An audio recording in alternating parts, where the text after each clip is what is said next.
Hello friends, एक बार फिर स्वागत है आप सभी का अपने इस YouTube चैनल पर। तो आज हम बात करने वाले हैं वर्णमाला की।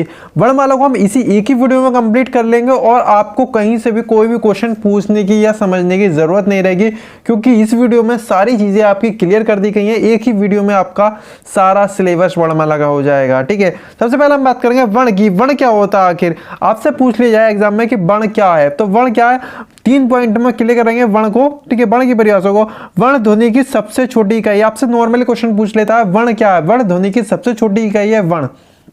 वर्ण के टुकड़े नहीं कह सकते, ऐसे का लिखा, का वर्ण लिखा है आपने या गा वर्ण लिखा है, ठीक है, कोई भी वर्ण लिखा, इसके टुकड़े नहीं किए सकते। यही लिखा हुआ है यहाँ पे, वर्ण के टुकड़े नहीं किए सकते। मुख से उच्चारित ध्वनि को प्रदर्शित करने के लिए जो चिन्ह लगाया जाता है उसे भी हम वर्ण कहते हैं। जैसे मुख से उच्चारित का हमने काम, तो काम हमने लिखा तो मुख से उच्चारित किया है, वही चीज तो लिखी हमने। तो मुख से उच्चारित जो करते हैं, मुख से जो हम बोलते हैं उसी चीज को लिखित रूप में, चिन्ह के रूप में प्रदर्शित करने को ही हम वर्ण कहते हैं। ठीक है, वर्णमाला, वर्णमाला क्या होती है, वर्णमाला क्या होती है, वर्णों के व्यवस्थित क्रम समूह को हम वर्णमाला कहते हैं। वर्णों के व्यवस्थित समूह को, भले वर्ण को हम सीरियल इस बारे लगाएंगे, सीरियल वाइज, तभी हमारा वर्णमाला कहलाएगी।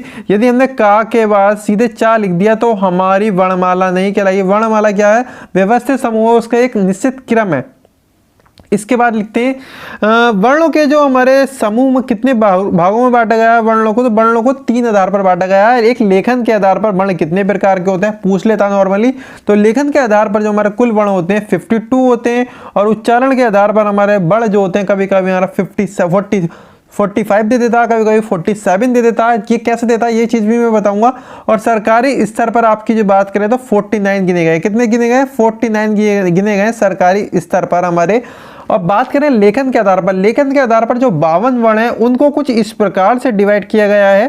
ठीक है, देखिए बहुत ही इंपॉर्टेंट चीज है, इन चीज को ध्यान रखना है। शॉर्ट रूप में आपको मिल रहे हैं ये नोट्स और आपको कहीं नहीं मिलने वाले। लेखन के आधार पर जो कुल वर्ण है हमारे 52 हैं, और 52 ये आपने पढ़े होंगे। ठीक है, और इसमें जो है हमारे 11 स्वर आ जाते हैं और 41 जो है यानी 41 जो हमारे व्यंजन आ जाते हैं। और उच्चारण के आधार पर बात करेंगे तो 45 और 47 दिखने को मिलते हैं। 35 व्यंजन और 10 स्वर। 35 व्यंजन के अलावा आपके ला और डा जो होते हैं, इनके नीचे जो इन दोनों को काउंट कर लेता है तब जाके हमारे 47 हो जाते हैं, वरना तो हमारे 45 ही रहते हैं। सरकारी स्तर की बात करेंगे तो सरकारी स्तर पर जो दे रखे हैं आपने 49, कितने वर्ण, 49 में से 11 तो हमारे स्वर हैं, और व्यंजन जो है हमारे 38 यानी 38 व्यंजन है। ठीक है, इन चीज़ों को आपने क्लियर रूप से समझ लिया होगा। आपसे कभी पूछ ले कि उच्चारण के आधार पर वर्णों की संख्या कितनी है, तो आप 45 या 47 जो भी ऑप्शन होगा वो लगा देंगे। यदि दोनों ऑप्शन हुए तो आप लगाएंगे 45। कितना लगाएंगे, 45 लगाएंगे। और लेखन के आधार पर जो कुल वर्ण है वो आपसे पूछ ले तो 52 लगा देंगे। सरकारी स्तर पर पूछ ले तो आप 49 लगा देंगे। ये पॉइंट आपके क्लियर हुए। आपके अभी तक जो क्वेश्चन बनते हैं 4 क्वेश्चन बन चुके हैं। ठीक है, एक तो आपको ध्वनि वाला बन गया, वर्ण वाला बन गया, ध्वनि वाला, ठीक है, उसमें 3 पॉइंट थे। और वर्णमाला की कितने समूह में बांटा गया है ये भी बन गया। लेखन के आधार पर, उच्चारण के आधार पर, सरकारी स्तर पर, ये सारी चीजें आपकी क्लियर हो गई। इसके बाद भाषा की सबसे छोटी सार्थक, क्या कहते हैं, भाषा की सबसे छोटी इकाई क्या है हमारी, शब्द है। सबसे छोटी इकाई जो है हमारी, जो सार्थक रूप से हम कह सकते हैं वो शब्द है भाषा। शब्दों के बिना, पहले वर्ण बनते हैं, वर्णों से शब्द बनते हैं, और भाषा हमारी शब्दों से ही बन सकती है। यदि हम वर्णों को काउंट करेंगे, वर्णों से सिर्फ वर्णमाला ही बन सकती है, यदि वर्णों से सिर्फ वर्ण शब्द ही बन सकते हैं। यदि शब्द का अच्छे से हम क्रम रूप से प्रयोग करेंगे तभी हमारी भाषा के रूप में प्रयोग की जा सकती है। हिंदी वर्णमाला में 2 प्रकार के वर्ण होते हैं। कितने प्रकार के, 2 प्रकार के। जैसे कि आपको पता है सभी को कि वर्णमाला में 2 प्रकार के वर्ण होते हैं, एक स्वर होते हैं, एक व्यंजन होते हैं, जिसमें स्वरों की संख्या हमारी लिमिटेड होती है और व्यंजन हमारे स्वर की सहायता से ही बनते हैं, वरना तो हमारे व्यंजन का कोई महत्व नहीं है, व्यंजन बन ही नहीं सकते हैं। स्वर, स्वर क्या होते हैं, स्वर वे वर्ण जो स्वतंत्र होते हैं, इन्हें किसी चीज की जरूरत नहीं होती है, स्वतंत्र रूप से बोले जा सकते हैं। ठीक है, और ये बोले ही जाते हैं। जैसे कि व्यंजन की बात करेंगे जो स्वर की सहायता से बोले जाते हैं। व्यंजन क्या होते हैं, व्यंजन स्वर की सहायता से बोले जाते हैं। यदि हमारे स्वर ही ना होते तो हमारे व्यंजन का कोई महत्व नहीं रहता और हम व्यंजन को बोल ही नहीं पाते। ये चीज क्लियर हुई दोस्तों। इसके बाद हम बात करेंगे हिंदी वर्णमाला में मात्रा के आधार पर 2 प्रकार के स्वर पाए जाते हैं। हिंदी कितने प्रकार के, 2 प्रकार के स्वर पाए जाते हैं। इन्हें कहते हैं ह्रस्व स्वर और दीर्घ स्वर। कितने, हर्ष स्वर और दो दीर्घ स्वर, ये दो प्रकार के होते हैं। ये ध्यान रखना, मात्रा के आधार पर पूछेगा। किसके आधार पर? मात्रा के आधार पर पूछेगा, तब हमें ये लगाना है। यदि और किसी के आधार पर पूछ लेगा तो आपको ये नहीं लगाना है। स्वर की संख्या 3 आधार पर वर्गीकृत है। कितने आधार पर? 3 आधार पर। यदि मात्रा के आधार पर कहेगा 2 हर्ष स्वर और दीर्घ स्वर, और आपसे कह दे कि स्वरों की संख्या का आधार कितने हैं, तो 3 आधार हैं। लेखन के आधार पर स्वर, वही जो आपने अभी बात करी थी, मुख्य रूप से स्वरों की संख्या कितनी होती है, और उच्चारण के आधार पर क्या क्या चीज बात करी हमने? लेखन के आधार पर, लिखित के अनुसार हमारे जो वर्ण हैं हमारे, वो कितने हैं हमारे स्वर हमारे 13 हैं, जिसमें कि हमारे जो गिनती के आते हैं वो ये आते हैं छोटा आ, बड़ा, छोटी, बड़ी, छोटा ऊ और बड़ा ऊ। इसके बाद री आ जाता है, ए, आए, ओ, आओ, अंग, आहा। ये हमारे टोटल लेखन के आधार पर 13 होते हैं। मुख्य रूप से स्वरों की संख्या हमारी 11 होती है, जिसमें कि ये चीज होती है अंग, आहा, इसमें से हट जाता है।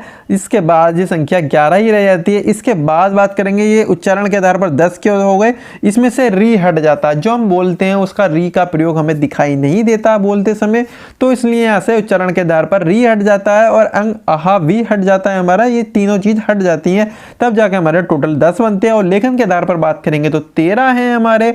मुख्य रूप से स्वरों की संख्या हमारी 11 है और उच्चारण के आधार पर हमारी 10 है। ये चीज आपकी क्लियर हुई? यही क्वेश्चन आपके आते हैं। इसके बाद हम बात करें नोट पॉइंट, जो देखो इंपॉर्टेंट्स है वो अलग ही लिख दिया गया है आप लोगों के लिए।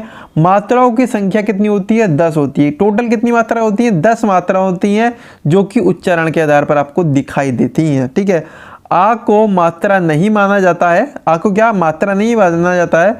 स्वरों के आधार कितने होते हैं? 7 होते हैं। कितने होते हैं? 7 होते हैं। और साथ ही बात करेंगे उत्पत्ति या रचना के आधार पर हमारे स्वर जो होते हैं हमारे कौन कौन से होते हैं। ठीक है, देखिए 7 आधार पर हमने क्या माना है? 7 आधारों में बांटा गया है। किसे? स्वरों को। लेकिन हम एक एक करके क्लियर करेंगे, सातों को एक साथ नहीं पढ़ेंगे। ठीक है, तो पढ़ाने वाला हूं इसी वीडियो में, तो पूरा जरूर देखिए वीडियो। सबसे पहला आधार हमारा क्या होता है? उत्पत्ति या रचना के आधार पर। उत्पत्ति या रचना के आधार पर हमारे 2 प्रकार के होते हैं। कैसे होते हैं? 2 प्रकार के होते हैं। मूल स्वर, ठीक है, मूल स्वर जो हमारे मूल हैं, जिन्हें परिवर्तन नहीं किया जा सकता। शिथिल, हर्ष, लघु वर्ण। ठीक है, कितने नाम है इसके? 4 प्रकार से पूछ सकता है। उत्पत्ति के आधार पर हमारे जो हैं मूल स्वर, शिथिल स्वर, हर्ष स्वर, लघु स्वर, जो वर्ण किसी अन्य के संयोग से नहीं बनते हैं, जैसे कि आ, ई, उ, री। ये 4 वर्ण ऐसे हैं जो किसी की सहायता से नहीं बढ़ते हैं। ये खुद ब खुद मूल है, इनके बिना और किसी का महत्व नहीं है। लेकिन ये जो है अपने आप में पूरा महत्व रखते हैं, इनके बिना कुछ भी संभव नहीं है। ठीक है, इसके बाद संधि स्वर की बात करेंगे। संधि स्वर क्या होते हैं? जो आपस में मिलके बने हों, जैसे कि ये जो वर्ण 2 स्वरों के मेल से बनते हो, जैसे कि ये हमारे कितने? 7 हैं। ठीक है, बड़ा आ जो बनता है हमारा छोटा आ के संयोग से बनता है, यानी 2 स्वरों के मेल से बनता है। छोटी ई जो बनती है हमारी, छोटी ई और छोटी ई मिलके बड़ी ई बनती है। इसी प्रकार से बड़ा ऊ जो बनता है हमारा, छोटा ऊ और छोटा ऊ मिलके बनता है। इसी प्रकार से ऐ जो बनता है हमारा, छोटा आ और ई मिलके बनता है।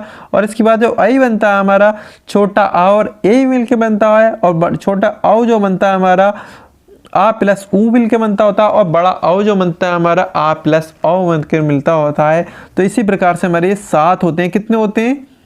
संधि स्वरों की संख्या हमारी 7 होती है। हमेशा ध्यान रखना, मूल स्वरों की संख्या 4 बताई है हमने, और आपकी जो संधि स्वर है उनकी संख्या हमारी 7 होती है। मूल स्वरों को हम शिथिल, हर्ष और लघु भी कहते हैं। देखिए बहुत ही इंपॉर्टेंट क्लास है ये। इस क्लास को मिस किया आपने तो कुछ भी आपके हाथ नहीं आने वाला है। उच्चारण के आधार पर जो होते हैं हमारे 4, कितने होते हैं? 4 होते हैं। लेकिन उत्तर पुस्तिका में जो आपको आंसर लगाना होगा 3 लगाना होगा, क्योंकि एग्जामिनर जो आपके सही करने वाला है वो ऑप्शन अभी तक जो सर्च किया है, सही किया है, वो 3 ही लगाएंगे तभी सही करेगा। लेकिन उच्चारण के आधार पर जो हमें उत्तर पुस्तिका में लगाना है वो 3 लगाना है। लेकिन जो हम पढ़ते हैं वो 4 पढ़ते हैं। ठीक है, देखिए हर्ष स्वर, दीर्घ स्वर, संयुक्त स्वर। कितना? हर्ष स्वर, दीर्घ स्वर और संयुक्त स्वर। हर्ष स्वर में जिनके उच्चारण में कम समय लगता है, जैसे कि आ, ई, उ, री, ये हमारे हर्ष स्वर होते हैं, मूल होते हैं जो अभी आपने पढ़ा है। ठीक है, इसके बाद दीर्घ इसमें ज्यादा समय लगता है, 2 गुना समय लगता है हर्ष से। तो जिनका उच्चारण में हर्ष से दुगना समय लगता है वो क्या कहलाते हैं हमारे? दीर्घ स्वर कहलाते हैं, अर्थात जो समान स्वरों के मेल से बनते हैं। समान स्वरों के मेल से कौन से बनते हैं? छोटे आ से बड़ा बन जाता है, छोटी ई से बड़ी ई बन जाती है, और छोटे ऊ से हमारा बड़ा ऊ बन जाता है, जो कि हमारे 3 है। संयुक्त स्वर की बात करेंगे जो भिन्न भिन्न स्वरों से मिलकर बने होते हैं, जैसे अ हमारा जो टोटल 4 है इनकी संख्या, छोटा अ हमारा आ और ई मिलके बना होता है, और बड़ा आई जो हमारा आ और ए मिलके बना होता है, छोटा औ हमारा आ और ऊ मिलके, और बड़ा औ हमारा आ और औ मिलके। इस प्रकार से हमारे ये चीज कंप्लीट होती है। इसके बाद हम बात करते हैं नेक्स्ट। इसके बाद हमारा चौथा जो था हमारा प्लुप्त स्वर था। कौन सा था? प्लिप्त। हमने बताया था आपको 3 लगाना है उत्तर पुस्तिका में, लेकिन आप जो पढ़ेंगे वो 4 पढ़ने वाले हैं, संयुक्त और प्लुप्त। हस्व और दीर्घ तो आपने पढ़ लिया, हस्व दीर्घ और आपने संयुक्त पढ़ लिया। इसके बाद आपने प्लुप्त स्वर पढ़ना है, जो स्वर लुप्त हो गए हों, मतलब कि जो आपको दिखाई ना दे। इनका उच्चारण वेदों में, मंत्रों में, या किसी को बुलाने पुकारने या नाटक संवाद में होता है। ठीक है, जैसे कि ओम, सुनो आदि। ठीक है, इसका प्रयोग हमेशा लंबी चीज को कहने में किया जाएगा। जैसे कि देखिए आपको दिखाई नहीं देगा इसमें कि आपने स्वर बोला, लेकिन वहां पर छोटा आ, बड़ा, छोटी ई, आए, औ आ रहा, तो वहां आपको दिखा रहे थे, लेकिन इसमें प्लुप्त होता है ना, छुप जाता है, तो इसलिए पता नहीं चलता है। अब आपका 4th नंबर पता है, जीभ के आधार पर जो स्वर का वर्गीकरण किया गया है वो 3 प्रकार से किया गया है। अग्र स्वर, मध्य स्वर और पश्च स्वर। कितने? अग्र स्वर, मध्य स्वर और पश्च स्वर। जिसके उच्चारण में जीव का अगला भाग कार्य करेगा वो अग्र स्वर, जिसके भाग में जीव का मध्य भाग काम करेगा तो वो मध्य स्वर, जिसके भाग में जीव का पिछला हिस्सा काम करेगा वो पश्च स्वर। तो अग्र स्वर में हमारा देखिए, आपने जीभ से बोल के देखना है, अपने मुंह से बोल के देखिए, उच्चारण करके देखिए।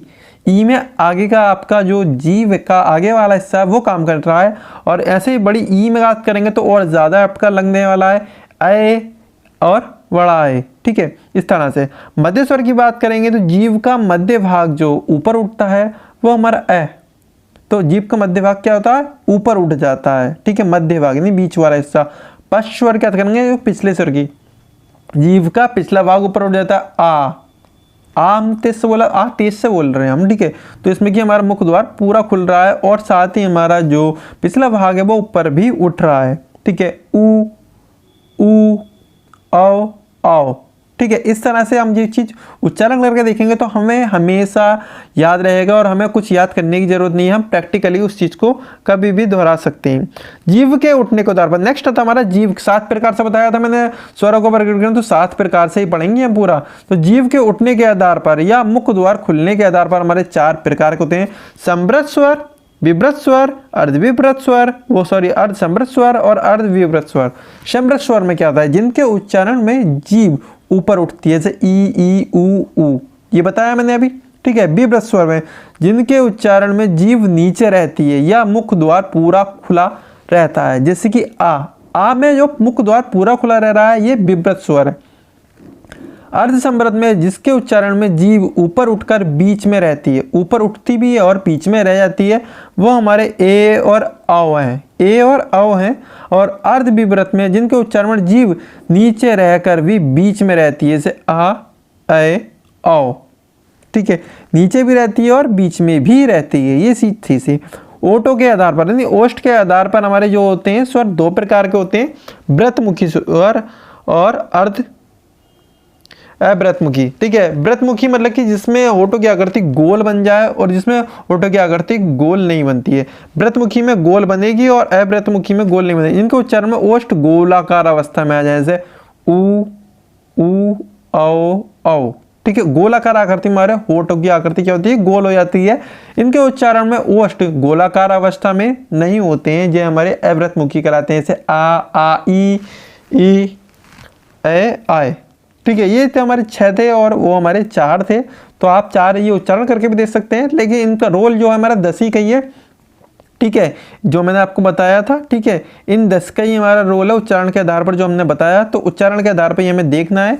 वायु के आधार पर बात करेंगे तो निरुनासिक और अनुनासिक, ये बहुत ही इंपॉर्टेंट क्वेश्चन है। निरुनासिक और इंपॉर्टेंट सारे क्वेश्चन है, ये मत सोचना कि बड़माला में कुछ भी हमने एक्स्ट्रा पढ़ा है। आपको सारी चीज जो काम की है वही चीज हमने पढ़ी है, और इससे बाहर क्वेश्चन आपका नहीं जाने वाला है, चाहे आप कोई सा भी एग्जाम क्यों देने वाले हो, चाहे आप टीचिंग का दें या किसी भी चीज का दें। और मैं मानता हूं कि आपकी जो हिंदी खत्म होने वाली है ना, मुश्किल से 20 से 30 वीडियोस में आपकी पूरी हिंदी खत्म हो जाएगी। इससे ज़्यादा वीडियोस हम नहीं बनाएंगे आपके लिए, क्योंकि हम भी चाहते हैं कि आप एग्ज़ाम टाइम से एक दिन पहले ही भी पढ़ने वाले होंगे ना, तो आपके लिए ये फ़ायदेमंद होने वाली है। निरुनासिक, निरुनासिक वे स्वर जिनके उच्चारण में केवल मुख से वायु निकलती हो। किससे? मुख से वायु निकलती हो, अर्थात सभी स्वर निरुनासिक होते हैं। जैसे आ, ई, उ, री, ए, ऐ, ओ, औ। ठीक है। अनुनासिक की बात करेंगे, अनुनासिक स्वर कौन से थे? वे स्वर जिनके उच्चारण में नाक और मुख, उसमें सिर्फ नाक से निकल रही थी, इसमें नाक और मुख दोनों से बाहर निकलती है, अर्थात सभी स्वरों के ऊपर अनुस्वार लगा देने से वह अनुनासिक बन जाते हैं। क्या बन जाते हैं? अनुनासिक बन जाते हैं। जैसे कि सभी स्वर पे हमने क्या लगा दिया? अनुस्वार लगा दिया, तो ये हमारे अनुनासिक बन गए। देखिए कुछ भी याद करने वाली चीज़ नहीं है, बस इसमें क्या लगा दिया हमने? अनुस्वार लगा दिया। क्या लगाया है? अनुस्वार। इसे हम बोलते हैं अनुस्वार। अनुस्वार हम किसे बोलते हैं? चंद्रबिंदी को हम अनुस्वार बोलते हैं। ये लगा दिया हमने, या फिर एक डॉटेड वाली बिंदी है, ठीक है, इसे लगा दिया, तब जाके हमारा जो बनता है वो हमारा अनुनासिक बनता है। जाति के आधार पर, जाति के आधार पर दो प्रकार के होते हैं, सजातीय और विजातीय। सजातीय मतलब कि समान जाति के, विजातीय मतलब कि विभिन्न जाति के। वे स्वर जिनका उच्चारण एक ही स्थान से हो या समान जाति के हो। ये और ये, यानी छोटा आ और बड़ा हमारा उच्चारण स्थान एक ही होता है, और छोटी ई और बड़ी ई का उच्चारण स्थान हमारा एक ही होता है।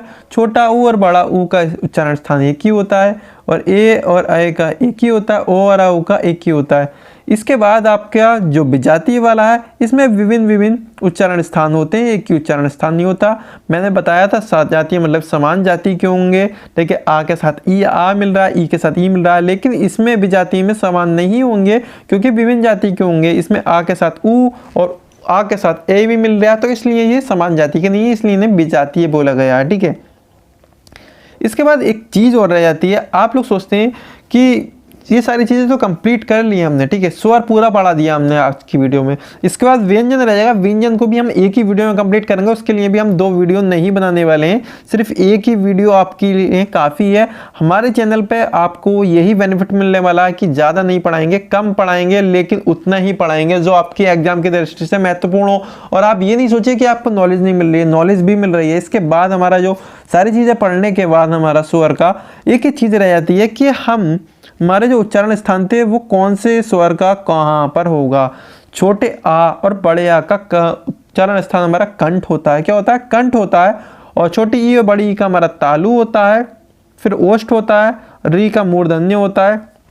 अब बात करते हैं, देखिए 4 को तो याद करना है, कंठ, तालु, ओष्ठ, मूर्धन्य। ठीक है, ये चीज़ आपने याद कर ली। तो ए का कहाँ होगा? तो ए जो मिलता होता है हमारा आ और ई से मिलकर बना होता है, इसलिए इसका नाम जो है कंठ तालु रखा गया।